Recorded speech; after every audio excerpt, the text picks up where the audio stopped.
রাসায়নিক বর্জ্যে ফসল নষ্ট, মাছ মরার অভিযোগ কৃষকদের। ক্ষতিপূরণের দাবিতে ওএনজিসির মূল ফটকে অবরোধ ক্ষতিগ্রস্তদের। আশ্বাসে অবরোধ উঠলেও বৃহত্তর আন্দোলনের হুঁশিয়ারি। ওএনজিসির রাসায়নিক বর্জ্যে ফসল ও মাছের ক্ষতির অভিযোগ। ক্ষতিপূরণের দাবিতে প্রকল্পের মূল ফটকে অবরোধ করলেন ক্ষতিগ্রস্ত কৃষক ও মৎস্য চাষিরা। বৃহস্পতিবার সোনামুড়া মহকুমার খেতাবাড়ি এলাকায় ঘটনাকে ঘিরে উত্তেজনা ছড়িয়েছে। স্থানীয়দের অভিযোগ, ওএনজিসির ড্রিলিং প্রকল্পের রাসায়নিক বর্জ্য নির্দিষ্ট ট্যাঙ্কে জমা রাখা হয়। সম্প্রতি ভারী বৃষ্টিতে সেই ট্যাঙ্ক উপচে পড়ে। রাসায়নিক মিশ্রিত জল ঢুকে পড়ে আশপাশের কৃষি জমি ও জলাশয়ে। কৃষকদের দাবি, দূষিত জলে বিভিন্ন ফসল নষ্ট হয়েছে, ক্ষতিগ্রস্ত হয়েছে জমিটির মাটিও।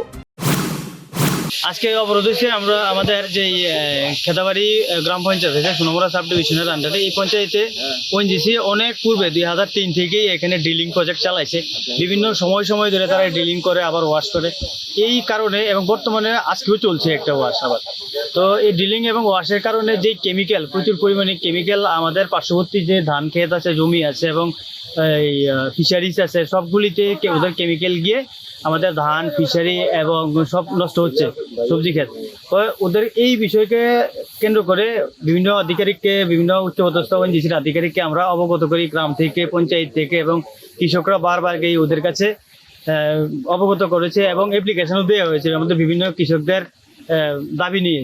তারপর ওরা 3 দিনের টাইম দিয়েছে, ঠিক আছে। আজকে নিয়ে আমরা পঞ্চমবার ওদের সাথে দেখা করেছি। আজকে না কালকে, কালকে না পরশু, করে লাস্ট 3 দিনের টাইম নিয়েছে। আজকে 5 দিন, 1 সপ্তাহের উপর। মৎস্য চাষীদের অভিযোগ, জলাশয়ে রাসায়নিক মিশে বহু মাছ মারা গেছে। এই ব্যাপারে ওএনজিসি কর্তৃপক্ষের কোনো হেলদোল নেই বলে কৃষকদের অভিযোগ। কিন্তু মেডিসিন দেন না, কি অবস্থাটা দেখছেন।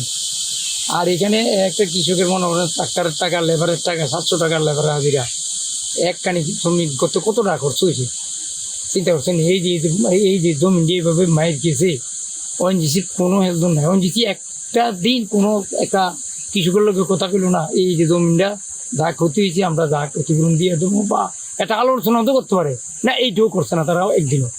এর আগে গত সপ্তাহে আগে আমরা আমলোক বলি একটা মেম্বার আছে, তাই নিয়ে যা খাটাটা খাটছে এই মানে পাথরের ওএনজিসির কাছে অনেকবার আইছে, অনেকবার গেছে, অফিসারের কথা কইছে না। জলে রাসায়নিক ও কেরোসিনের মতো গন্ধ পাওয়ার দাবিও তাদের। এই নিয়ে প্রশ্ন উঠছে, দূষিত জল নিয়ন্ত্রণে প্রকল্প কর্তৃপক্ষের নজরদারি কতটা ছিল? ফসল ও মাছের প্রকৃত ক্ষয়ক্ষতির পরিমাণই বা কত? ক্ষতিগ্রস্তদের উপযুক্ত ক্ষতিপূরণ কবে মিলবে? কৃষকদের অভিযোগ, একাধিকবার কর্তৃপক্ষকে জানিয়েও স্থায়ী সমাধান হয়নি। শেষে ক্ষতিপূরণের দাবিতে গেট অবরোধ করেন তারা। দীর্ঘক্ষণ অবরোধের পর ওএনজিসির প্রতিনিধিরা আন্দোলনকারীদের সঙ্গে কথা বলেন। ক্ষয়ক্ষতির নিরূপণ করে দ্রুত ব্যবস্থা নেওয়ার আশ্বাস দেওয়া হয়। এরপর অবরোধ তুলে নেন কৃষকরা। তবে তাদের হুঁশিয়ারি, দ্রুত সমস্যার সমাধান না হলে বৃহত্তর আন্দোলনে যাবেন। অভিযোগের সত্যতা ও প্রকৃত ক্ষয়ক্ষতি তদন্তের পরই স্পষ্ট হবে। Bureau report, news vanguard. एक बेहतरीन करियर सिर्फ ख्वाब देखने से नहीं, एक सही कॉलेज चुनने से शुरू होता है।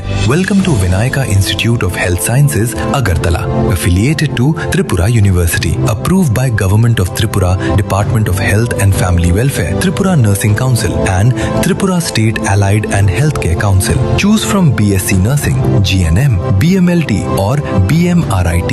Admissions open for 2026-27. Address: Airport Road, Nutan Nagar, Agartala. Join Vinayaka Institute of Health Sciences, where future healthcare professionals begin their journey.